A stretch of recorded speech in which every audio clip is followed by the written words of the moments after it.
Bonjour, bienvenue sur le plateau d'Accès Direct, le magazine de la rédaction sur 8 Mont-Blanc. Il est 18 h. Très heureuse de vous retrouver pour une demi-heure en direct sur 8 Mont-Blanc et sur notre page Facebook. N'hésitez pas à partager et commander. Encore pas mal d'actu et d'infos ce soir sur le plateau. Je reçois Nils Martin de la Fédération française des clubs alpins français. Il me rejoindra sur ce plateau, acteur majeur du monde de la montagne. La FFCAM organise son assemblée générale cette semaine. Nous parlerons aussi cinéma africain à l'occasion du festival Cinébala avec Marie-Pia Bureau, la directrice de l'espace Malraux de Chambéry. À l'honneur cette année, le cinéma au féminin. Et puis Manu me rejoindra sur ce plateau pour sa série de la semaine. Elle est consacrée au métier de l'ombre en station. Nous irons faire aussi un petit tour du côté de Manigo pour notre webcam quotidienne en station. Encore pas mal de choses. Salut Pauline. Salut Fanette. On commence avec les titres du JT comme chaque soir et on commence avec un sujet complet de nos confrères de Léman Bleu sur les jeunes voix qui ne veulent plus de leur écolier. C'est ça, c'est un sujet complet et complexe aussi à comprendre. Et en fait, Genève veut limiter la scolarisation des élèves frontaliers, c'est-à-dire, alors il faut se positionner côté suisse quand on parle de frontaliers, c'est-à-dire les Suisses qui vivent en France et qui veulent scolariser leurs enfants en Suisse. Et bien Genève n'en veut plus, ils disent qu'ils doivent être scolarisés en France et non plus chez eux. Donc c'est une mesure qui fait polémique. 95% des élèves frontaliers hors canton, hein, c'est le pourcentage pour ces élèves. Donc toutes les explications dans le journal de nos confrères de Léman Bleu, un long sujet et verrons, on comprend tout à la fin. On comprend tout, parfait.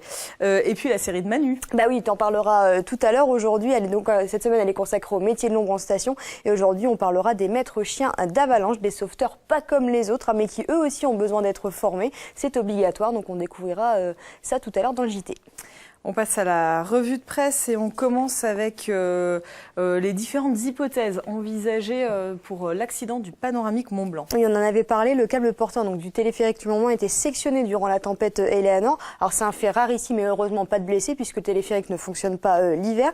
Alors pour Mathieu de Chavannes, trois hypothèses. La première, la foudre. Le deuxième, le déraillement puis le cisaillement sur le pylône. Ou troisième hypothèse, le déraillement puis la chute au sol et le cisaillement sur les rochers. Alors c'est l'expertise du câble qui définira la cause de cette casse. Mathieu de Chavannes a envoyé une équipe au sol pour évacuer les cabines gisant sur le glacier, comme on peut le voir sur cette photo. Signaler aux skieurs également de la Vallée Blanche la partie du câble restée au sol pour éviter les accidents et surtout vérifier la structure des ouvrages. Alors tout le câble daté de 1957, il va être remplacé, mais cette opération, alors très difficile, ne pourra se faire qu'à partir du printemps par rapport aux conditions climatiques. Mathieu de Chavannes juge donc peu probable la réouverture du panoramique l'été prochain. Bon, on aura l'occasion d'en reparler, je pense. C'est ça. Et puis, prudence sur la route. Et oui, la route est la première cause de mortalité au travail, a rappelé la préfecture de la Savoie ce lundi. Alors, la Chambre de commerce et d'industrie du département a rassemblé du coup 45 entrepreneurs autour d'une charte visant justement ces entreprises à s'investir sur la sécurité routière pour leurs employés. Alors, les cas d'infraction sont nombreux. Répondre à un appel de son patron volant, dépasser les limites de vitesse pour arriver à l'heure à un rendez-vous ou sur un reportage, par exemple. Par exemple. J'espère qu'Emmanuel Jaude écoute attentivement. Il y a une petite vidéo qu'il pourra regarder sur Internet sans problème. Les temps de repos aussi sur la route pendant sa journée de travail. Mais la sécurité routière le rappelle, ça ne nous rend pas plus performants. Donc ces 45 entreprises représentent 1500 salariés. Le but, c'est de les sensibiliser à la sécurité routière et leur rappeler les règles donc élémentaires de conduite. Entre 2012 et 2016, la préfecture de Savoie a recensé 54 morts sur les routes liées au travail. Ça représente tout de même quasiment un accident mortel sur deux dans le département. Il faut donc faire attention lorsqu'on conduit et qu'on travaille en même temps. Intéressant. Et toi, Fenêtre, tu t'es intéressée, alors on en parlera avec Manu aussi, à l'exercice qui avait lieu hier à Valmorel. Voilà, tout à fait. Valmeunier, voilà, c'est la station qui a posté quelques photos sur Instagram, des jolies photos. Donc voilà, c'est un exercice qui réunissait les secouristes de toute la vallée de la Maurienne. En plein hiver, on le sait, en plus là, les risques avalanches vont monter cette semaine avec les chutes de neige. Donc ça peut être, ils peuvent sauver la vie des skieurs finalement. Donc du coup, voilà, ça valait le coup d'aller faire un petit tour. Et puis c'est toujours mignon des petites photos de chiens. Et puis un deuxième article moins glorieux, des HLM de la honte. Voilà, c'est à la une de l'édition du Chablais du Messager cette semaine. Alors il y a des étages entiers privés de chauffage, des conditions sanitaires déplorables, des odeurs, des incivilités récurrentes. Bref, certains locataires de ces logements sociaux chablaisiens tirent la sonnette d'alarme. Par exemple, une famille n'a plus de chauffage depuis 5 ans, tous les hivers. Ce qui peut être un peu problématique, surtout je crois qu'ils ont un petit bébé de 11 mois.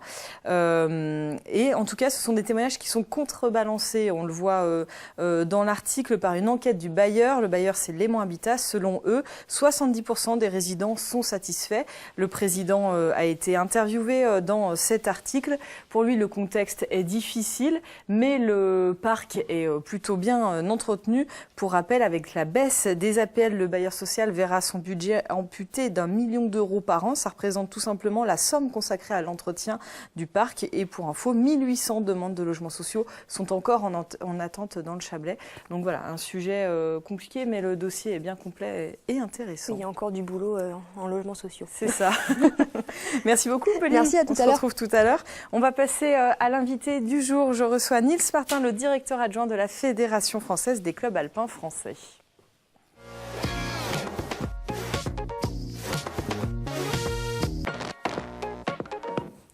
Bonsoir, merci d'être sur le plateau d'Accès Direct. Merci.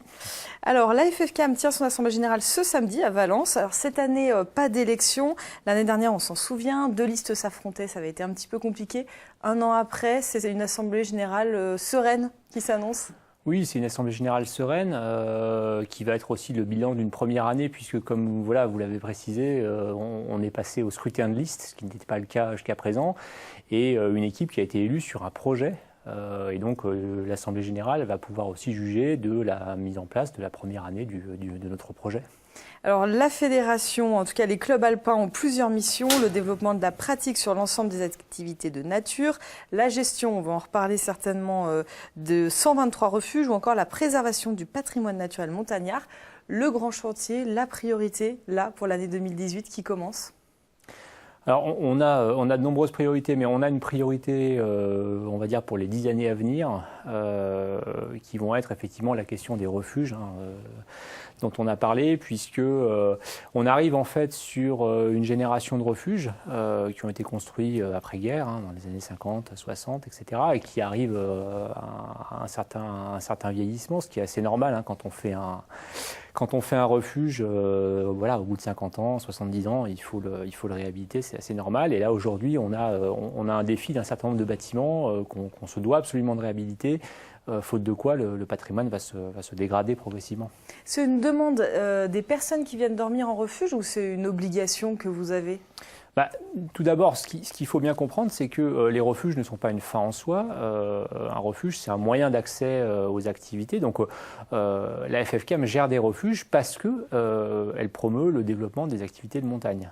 Donc, si on veut que les activités de montagne et de haute montagne se développent, on se doit effectivement d'entretenir les refuges qui sont un moyen pour que ces activités-là se développent et qui sont un moyen, de manière générale, pour découvrir la montagne et qui est assez extraordinaire. Alors, quand on parle de refuge en montagne, il y a l'éternel débat. Est-ce qu'il faut monter en gamme, en confort, pour accueillir toujours plus de monde, un public peut-être éloigné à la base du milieu montagnard? Il y a les puristes qui sont pour des refuges qui restent des refuges de montagne. Quelle direction vous prenez? Et peut-être que ça dépend aussi des établissements. Alors le débat évidemment existe toujours. Il est effectivement relativement tranché de notre part en interne. D'une part, on ne réhabilite pas un refuge comme on l'aurait construit il y a 50 ans, puisque les attentes des usagers ne sont plus les mêmes. Aujourd'hui, effectivement, les usagers sont en attente d'un peu plus de confort. Quand on va rénover un refuge, on va faire des couchettes plus individualisées plutôt que des bas-flancs. On va systématiquement faire des douches. On va faire un peu de convivialité, etc., ce qui correspond aux attentes. Après, effectivement, on va aussi penser les refuges différemment selon, par exemple, que on va sur un refuge de bord de route, par exemple, qui s'apparente plutôt à un gîte, un refuge plutôt de randonnée, de découverte de la montagne, ou alors un refuge dédié aux alpinistes qui, le lendemain, vont faire une voie. Là, c'est pareil, on n'a pas les mêmes attentes en termes de confort. Certains refuges sont très très fréquentés. Alors évidemment, il y a le refuge du Goûter avec près de 3 mois pour avoir une réservation.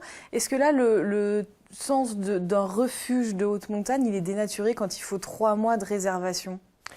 Le Goûter, c'est un peu un cas à part parce que on est situé sur le Mont Blanc et le Mont Blanc a un attrait formidable. Mais figurez-vous que le Goûter n'est pas le bâtiment le plus fréquenté de la fédération, puisque par exemple, il faut y aller. Et par exemple, le refuge du col de la Vanoise, qui est situé en Savoie, fait presque 10 000 nuitées. Donc du coup, on dépasse en fait le refuge du Goudet. Ils sont trop fréquentés, les refuges ?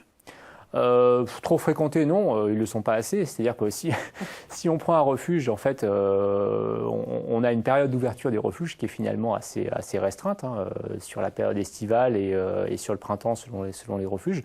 On pourrait déjà ouvrir les périodes de manière un peu plus vaste. Là aussi, c'est un des chantiers, c'est une des réflexions qui va être menée ? Voilà, c'est une des réflexions qui est menée, sans tabou, sur la question du modèle économique, savoir est-ce qu'effectivement on peut élargir les périodes d'ouverture, mais savoir comment on peut accueillir différemment. Alors effectivement, on va avoir des refuges qui sont pleins à certaines périodes de l'année, tant qu'à faire quand il fait beau, mais où il va y avoir beaucoup de place à partir du moment où on est sur des périodes creuses. Donc là aussi, on peut jouer sur plein de choses. Toutes ces réhabilitations, une vingtaine, en tout cas dans les cartons, comment elles vont être financées ? Alors, pour financer les réhabilitations, la première chose, c'est déjà les capacités de financement de la fédération. C'est-à-dire qu'il nous faut optimiser nos capacités de financement, donc en gérant bien nos fonds et éventuellement en augmentant nos recettes, par exemple par davantage de fréquentation. Ça, c'est une manière d'augmenter les recettes. En augmentant les prix aussi ? Augmenter les prix, ça peut être une réflexion, mais c'est pas forcément la seule.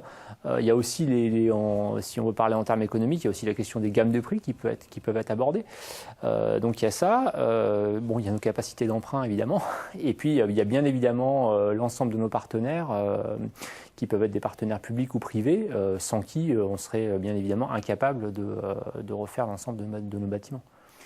Le prochain chantier, très concrètement, qui va être engagé, du coup, sur ces refuges ? Alors là, on a un chantier toujours en cours sur les Pyrénées avec le refuge de la Brèche de Roland. On vient de terminer le refuge de la Dent Arrachée. On est en train de terminer le refuge de Temple-Écrin.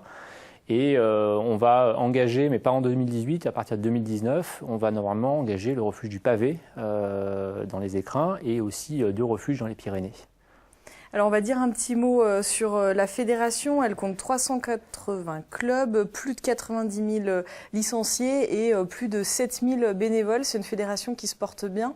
Oui, c'est une fédération qui est dynamique, vous l'avez dit, 95 000 licenciés donc en 2017, c'est à peu près 3% d'augmentation, c'est grosso modo ce qu'on a tous les ans, et effectivement 7 500 bénévoles, alors il n'y a effectivement pas de crise du bénévolat dans les différents clubs alpins, puisqu'on a la chance d'avoir des gens qui s'investissent énormément, que ce soit dans l'encadrement des activités ou dans les différentes responsabilités qui peuvent être de la gestion des refuges ou d'être des dirigeants associatifs. Vous l'avez dit, les refuges, c'est un des moyens de donner envie d'aller en pleine nature, en pleine montagne. Comment se portent les activités en montagne ? C'est-à-dire que est-ce que votre mission, elle est réussie ? Alors, les activités en montagne se portent bien, puisque on a des fortes demandes dans les clubs de la part de licenciés qui veulent pratiquer des activités. Parfois même, on n'arrive pas forcément à répondre à la demande en termes d'encadrement. Donc les activités de montagne se portent bien, mais elles peuvent toujours se porter encore mieux. C'est-à-dire qu'on peut conquérir encore davantage de public et davantage de gens à faire aimer la montagne. C'est l'ambition ? Bah oui, c'est l'ambition. Plus on fait aimer la montagne, plus on fait passer des messages, des valeurs qui sont importantes, en tout cas à mon sens, dans la société d'aujourd'hui, des valeurs qui sont liées à la nature, qui sont liées au sport et qui sont utiles, je pense, dans le monde d'aujourd'hui. Eh ben, merci beaucoup d'être venu nous faire partager justement ces valeurs sur le plateau. Donc je le rappelle, l'Assemblée générale aura lieu ce samedi à Valence. Et puis on a l'occasion régulièrement de suivre l'actualité des clubs alpins. Donc merci d'être venu sur le plateau d'Accès Direct. Merci à vous. Merci. On va rester en montagne pour continuer avec notre petite webcam quotidienne. Ce soir, on part du côté de Manigot. Comme partout, la station a bénéficié de pas mal de neige en ce début d'année. La très grande majorité des pistes sont ouvertes. Là, on est du côté de la Croix-Frie. Je crois qu'il y a une autre image aussi, plutôt du côté de Mer d'Acier. Et puis, je suis en liaison avec Samuel Delavet, le directeur de l'Office de tourisme de Manigot. Bonsoir. Bonsoir. Alors, comment s'annonce la semaine du côté du domaine skiable? Parce qu'on le sait, ça va être encore une météo un petit peu chaotique. Oui, je crois, mais apparemment, au cours de cette nuit et puis également demain, on attend 25 cm de neige fraîche. Donc ça se passe plutôt bien. Actuellement, on a 80 cm en bas de piste, 1,20 m au sommet. Et puis c'est vrai qu'on va dire que les chutes de neige qui sont annoncées au cours des prochains jours vont permettre de consolider le manteau neigeux pour ces fameuses vacances de février. C'est une belle saison pour le moment pour Manigo. Oui, c'est une très très belle saison. On a commencé le samedi 16 décembre, donc c'est bien, hein, après 2-3 hivers un petit peu plus difficiles. On a fait effectivement de bonnes vacances de Noël, de Nouvel An, et puis c'est vrai que le bassin annécien est tout proche. Et à l'exemple du week-end dernier, on a eu beaucoup de monde en station, notamment samedi dernier. Alors Manigo s'est fait une spécialité du ski nocturne notamment. C'est toujours un plus pour vous? Oui, c'est vraiment un plus différenciateur. On a la chance donc d'avoir le plus grand domaine de ski nocturne des Deux-Savoie, avec un domaine qui est ouvert donc tous les vendredis soirs et samedis soirs de 16h30 à 21h. Donc on peut skier en journée et puis continuer de skier jusqu'à 21h, voire même de se faire un resto donc le vendredi soir ou le samedi soir. Le domaine de ski nocturne est également ouvert tous les soirs lors des vacances de février. Donc c'est vraiment un plus. Hein. On est le deuxième plus grand domaine de ski nocturne en France. On a attrapé une nouvelle clientèle, c'est clair. Les personnes qui veulent un petit peu se changer les idées après le travail viennent skier du côté de Manigo. Il y a également beaucoup de jeunes, beaucoup d'ados, une clientèle qu'on n'avait pas par le passé. Donc c'est vrai qu'on a conquéri un nouveau marché avec ce ski nocturne, puisque c'est vraiment conséquent. Hein. Quand on parle de ski nocturne, en général en station, on parle d'un téléski ou de téléski. Là, on a 4 montées mécaniques, dont 3 télésièges. Et on se fait plaisir. Et ce qui est très original, c'est que l'école de ski français de Manigo propose également donc, des leçons en nocturne. Eh ben, donc c'est noté le vendredi et samedi. Un mot, un rendez-vous à ne pas manquer là dans les prochaines semaines à Manigo? J'ai envie de dire, ce sont les 50 ans de l'ESF. Ce sera donc le samedi 3 février. C'est un moment important, vous savez, donc, de se rappeler l'histoire de notre station. On a fêté les 50 ans de la station il y a 1 an. Là, le 3 février, ça sera donc les 50 ans de l'ESF, avec une bonne ESF qui se comporte super bien. On a une centaine de moniteurs qui enseignent bien sûr toutes les disciplines de ski. On a un directeur, par exemple, monsieur Bernard Josserand, qui est directeur de l'ESF depuis 33 ans. Donc pour vous dire qu'on a des valeurs, c'est un manigodin, Bernard, et j'ai envie de penser ce soir notamment donc, à ces 50 ans de l'ESF qu'on prépare activement et qui vont se dérouler du côté de la Croix-Frie. Eh ben, merci beaucoup, c'est noté donc pour le 3 février. Merci Samuel Delavet d'avoir été avec nous. On va parler cinéma maintenant avec le festival Cinébala qui est organisé à Chambéry. Avec moi pour en parler. Bonsoir Marie-Pia Bureau. Vous êtes la directrice de l'espace Malraux. Alors du 17, donc c'est demain, au 31 janvier, Chambéry passe à l'heure africaine avec cette 3e édition. Donc c'est un événement organisé par l'association Chambéry Waïgouya, si je dis pas d'erreur, la ville de Chambéry et donc l'espace Malraux. Comment il est né ce festival ? Alors, il est né parce que d'abord, il y a un jumelage entre la ville de Ouaïgouya, qui est une ville au Burkina Faso, et la ville de Chambéry. Et c'est un des exemples de jumelage en France qui fonctionne très très bien. Il y a des tas d'échanges entre cette ville au Burkina et la nôtre, alors qui peuvent être dans le domaine musical, mais qui peuvent être dans des aides humanitaires, qui peuvent être autour de la médecine, etc. Et puis il y a un festival qui maintenant depuis une vingtaine d'années est organisé une année sur 2, qui s'appelle l'Afibala, qui fait venir plein de musiciens du Burkina et puis il y a un village africain, il y a de la nourriture, etc. Et ça fait 3 jours de fête à Chambéry, une fois tous les 2 ans l'été. En discutant avec tous les militants, parce que ça repose sur beaucoup de bénévolat qui animent ce festival, et on se disait que c'était un peu dommage, une fois tous les 2 ans, et c'était un peu dommage de ne pas faire quelque chose l'hiver. Et puis en parlant comme ça, on s'est mis aussi à parler cinéma et à se dire qu'il y avait un cinéma africain qui est absolument dynamique en ce moment, novateur, et qu'on avait envie d'en rendre compte ensemble. Voilà, donc on s'est mis ensemble Le mot co-construction est très à la mode, mais là c'est vrai qu'on fabrique vraiment ensemble la programmation, le déroulé, et c'est à la fois pour faire découvrir ce cinéma africain, mais aussi pour ambiancer Chambéry l'hiver. Là, on oublie la neige, nous on attend des grosses chutes de soleil, voilà. Des mètres et des mètres de soleil qui vont déferler dans l'usine Rubanox où ça se passe, ou au cinéma Jean Renoir, puisqu'on est sur 2 lieux à la fois. On va regarder un petit extrait du teaser.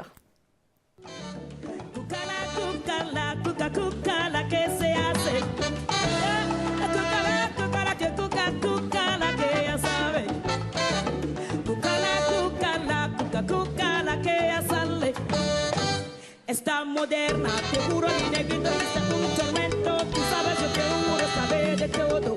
Esa negrita no come cuento. Esa de azúcar. Cúcala, cúcala, cúcala. Ella sabe bailar. Cúcala, cúcala, cúcala. Cúcala, que cúcala, que cúcala para gozar. Cúcala, cúcala, cúcala. Lotito la me para grabar. Cúcala, cúcala, cúcala. Sabe gozar. Wow. Salsa.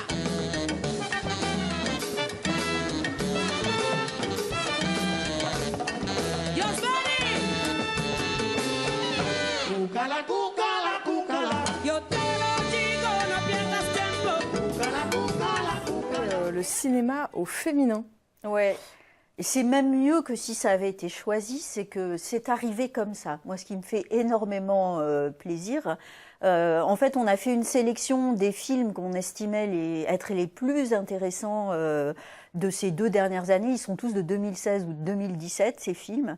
Et il se trouve que la majorité de ces films sont faits par des réalisatrices, pas que, hein, on n'a rien contre les hommes quand même, ou alors mettent en scène des femmes aussi, et plutôt avec des nuances d'espoir, ce qui correspond bien, je crois, à ce qu'est l'Afrique aujourd'hui, parce que les femmes, elles portent beaucoup en Afrique, elles font beaucoup, et c'est aussi à partir d'elles et de leur dynamisme que l'Afrique peut espérer se sortir du marasme dans lequel il est, quoi.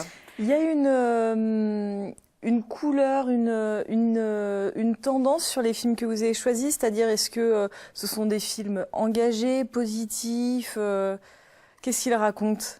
Alors, il y a différentes choses. C'est quand même très ancré, même quand ce sont des fictions, c'est quand même très ancré dans une Afrique aujourd'hui.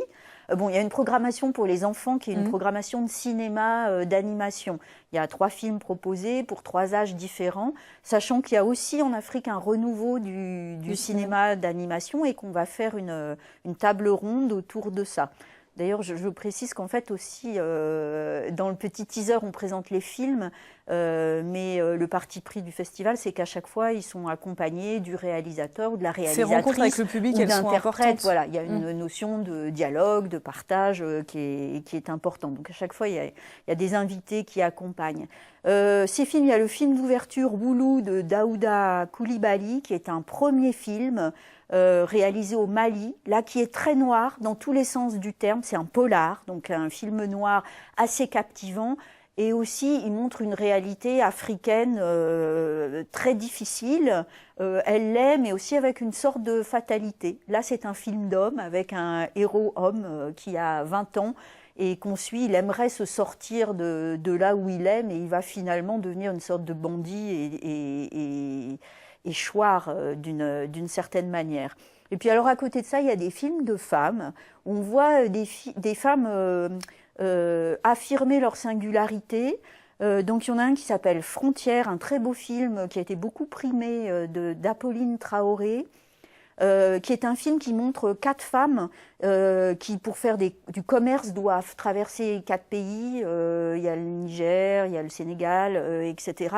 Donc là, ça montre un peu toutes les réalités qu'il y a à voyager, à traverser les frontières en Afrique, mais ça montre aussi l'incroyable force, les ressources vitales de ces femmes pour vivre et survivre, et aussi avec beaucoup d'humour. Il y a une forme d'humour qui traverse pas mal de ces films, comme ça, un humour presque absurde par moments. Il y a un film Wagga Girls qui est un documentaire là, qui montre vraiment des filles à Wagga assez militantes féministes qui ont décidé d'apprendre la mécanique et qui ont décidé que dans la vie, il fallait se passer des hommes, en tout cas économiquement, et qu'elles devaient s'assumer. Donc elles se forment à la mécanique, on les suit toutes les 4, mais en même temps, elles ont envie d'être ultra féminines, c'est toujours avec les ongles parfaitement faits, etc. Donc c'est assez rigolo de les voir, et elles sont incroyables, ces femmes. Il y a...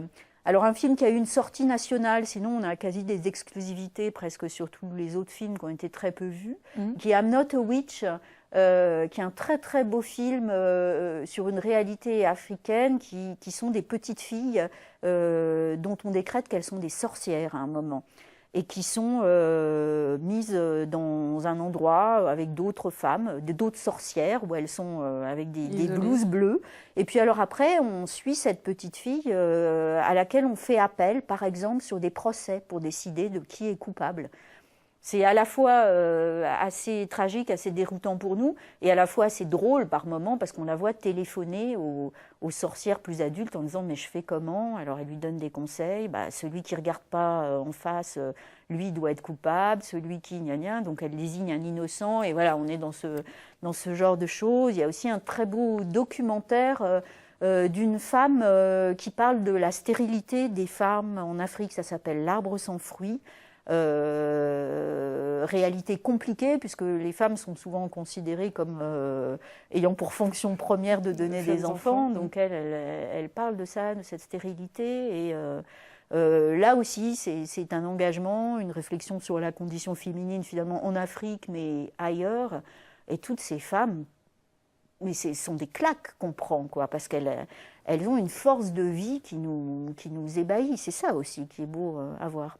Et ben c'est ça qu'on ira voir en tout cas à Chambéry. Ça se passe du 17 au 31 janvier. On trouve tout le programme sur le site de l'Espace Malraux notamment. Bien sûr. Voilà, il y a plein de des belles concerts, choses à aller voir. il y a aussi des spectacles, et évidemment les aussi, rencontres et sur pour la les enfants. thématique. Voilà. Merci beaucoup d'être venu sur le plateau d'Accès Direct pour en parler. Merci, je vous laisse rejoindre la régie. Emmanuel Jaude va me rejoindre, mais avant, une petite info pour vous dire un grand merci à votre fidélité à nos programmes sur 8 Mont Blanc évidemment et sur notre page Facebook. Manu, je t'en prie. Notre page Facebook qui vient de déplacer, Manu, petite fierté, les 40 000 abonnés. Donc un grand merci pour tout ça. On va essayer de vous proposer toujours plus de contenu sur cette page avec des directs, des reportages, etc. Donc n'hésitez pas à partager, à nous faire des retours. Et puis on est évidemment présent aussi, regarde, nous voilà, sur Twitter, Instagram, etc. Et d'ailleurs, puisque je parlais de direct sur Facebook, Manu, hier, tu nous as fait vivre en direct à Valmenier un exercice de maître chien. C'est le premier épisode de ta série ce soir aussi. Une série que tu as décidé de consacrer au métier de l'ombre en station. J'aime beaucoup ta transition. Bah oui, c'était tout trouvé, c'était tout étudié. Donc pourquoi le métier de l'ombre ? Voilà, moi j'ai tenu cette semaine à faire découvrir une facette des stations qu'on n'a pas forcément l'habitude de voir. C'est vrai qu'étant en station par la force des choses pour le boulot un peu tous les jours, j'ai cette chance de rencontrer beaucoup de monde, beaucoup de corps de métiers différents. Et c'est vrai que le monde, comme ce soir, des maîtres chiens, des pisteurs secouristes, des niveauculteurs qui préparent la neige de culture, c'est que des hommes d'ombre qu'on n'a pas l'habitude de voir, qu'on n'a pas l'habitude de connaître, ni de pouvoir remercier. C'était un peu mon coup de cœur de pouvoir mettre le focus, la caméra sur ces personnes. Qu'est-ce que tu as pu, toi qui passes beaucoup de temps en montagne, qu'est-ce que tu as pu apprendre en réalisant ces reportages-là ? Énormément de choses et je continue chaque jour, ça n'arrête pas. Mais tant mieux. Non, par exemple, sur un reportage comme on va le voir ce soir avec les maîtres chiens, alors je savais qu'il y avait toute la passion de l'animal, que justement il y a tout ce lien affectif qui joue beaucoup, jeu pour l'animal, responsabilité pour le maître chien. Après, ça se joue sur des petits détails, parce que c'est vrai qu'à force de bourlinguer dans les pays de Savoie, maintenant ça commence à venir, je commence à avoir mes bases un peu dans chaque chaque station, mais par exemple des détails comme savoir peler. Quand on dégage quelqu'un d'une avalanche, il y a une manière d'enlever la neige, de la mettre d'une certaine façon pour pas qu'ensuite elle bloque, elle fasse bouchon ou quoi que ce soit. Enfin, voilà, c'est des petits détails comme ça qui m'intéressent toujours parce qu'on n'a pas conscience de la technicité vraiment de tous ces corps de métier. Alors on va regarder un petit reportage, alors pas de celui de ce soir parce qu'on est déjà un peu à la bourre, tu m'en voudras pas, on va le voir en entier tout à l'heure dans le JT. Par contre on va regarder un extrait de celui qu'on pourra voir demain, celui consacré à un pisteur secouriste du côté de La Plagne. Donc on part du sommet de la Grande Rochette et on va ouvrir les pistes une par une pour vérifier s'il n'y a pas de danger apparent et pour mettre en place la signalétique qui délimite les pistes. Ça peut être une machine qui est restée en panne sur la nuit, ça peut être un caillou qui sort, qui a été déneigé lors du damage, ça peut être, comme on a eu précédemment lors des tempêtes, un arbre qui est tombé sur la piste, ça peut être un matelas qui a été retiré sur un pylône de remontée mécanique. Bref, tous les obstacles et tous les dangers qui peuvent apparaître pour un skieur dans son flux et dans sa trajectoire. Alors, programme de maintenant, donc ouverture de la piste, on a rejalonné, on a signalé et on va se rendre sur un itinéraire PIDA que l'on a déclenché hier matin. PIDA, donc prévention, c'est un plan de prévention pour les déclenchements d'avalanche. Donc on déclenche toutes les pentes qui sont aux abords des pistes pour que les pistes puissent être sécurisées et que les skieurs puissent évoluer en toute sécurité. Donc ça c'est le reportage qu'on pourra voir demain au complet et jeudi. Qu'est-ce que tu nous proposes? Et jeudi, je vous propose le portrait d'un nivoculteur. Alors, ce sera du côté du Grand Bornand. Et même s'il y a des très bonnes conditions de neige cette année, c'est un métier qui, quand même, a fort à faire parce qu'on prépare la fin de saison. Donc, nivoculteur, il fait quoi? Le nivoculteur, en fait, il fabrique la neige de culture au sein des stations. Donc c'est lui qui va gérer tout le parc d'enneigeurs, qui va voir à quelle température, à quel endroit, sur quelle piste il faut justement remettre de la neige ou comme c'est le cas en ce moment, quand il y a de la neige partout, sur quel endroit on peut commencer à stocker de la neige pour la fin de saison, pour le printemps du ski notamment. Et ils ont un point commun, tous ces... Il n'y a que des hommes, hein. Non, alors sur le portrait des pisteurs secouristes, c'est un binôme. J'ai fait un portrait croisé. Qu'est-ce qu'ils ont en commun, ces femmes et ces hommes? Alors, si ce n'est qu'ils sont assez mal connus concrètement et leur profession aussi, c'est tous des passionnés. Et bosser en station aujourd'hui, le métier de saisonnier, c'est avant tout un choix de vie, un choix par passion. Alors que ce soit avec le maître chien, l'amour de la bête, que ce soit pisteur secouriste, l'amour justement de la montagne, du bureau à ciel ouvert. De toute façon, il y a tout le monde qui a une étincelle dans le regard quand on leur parle de leur métier. C'est ça ce qui me fait vibrer vraiment. Comme toi quand on parle de journalisme. Au moins tout ça. Au moins tout ça. Et de montagne. Oui, ça en tout cas. On va recevoir Pauline. Elle va nous rejoindre pour le petit rappel des titres du JT. Je fais une petite place. Et on va commencer du côté de Genève, Pauline. Oui, avec les élèves frontaliers, Genève veut limiter leur scolarisation. Ils représentent 84% des élèves hors du canton. Alors il faut bien se positionner côté Genève, là, puisque c'est un sujet de nos confrères de Léman Bleu. Donc les frontaliers, ce sont les Suisses les Suisses qui travaillent en Suisse mais qui vivent en France. Donc voilà, Genève veut limiter la scolarisation de ses élèves. Reportage complet pour tout comprendre, tu verras Manu tout à l'heure dans le JT. Je comprendrai. Je suis sûre.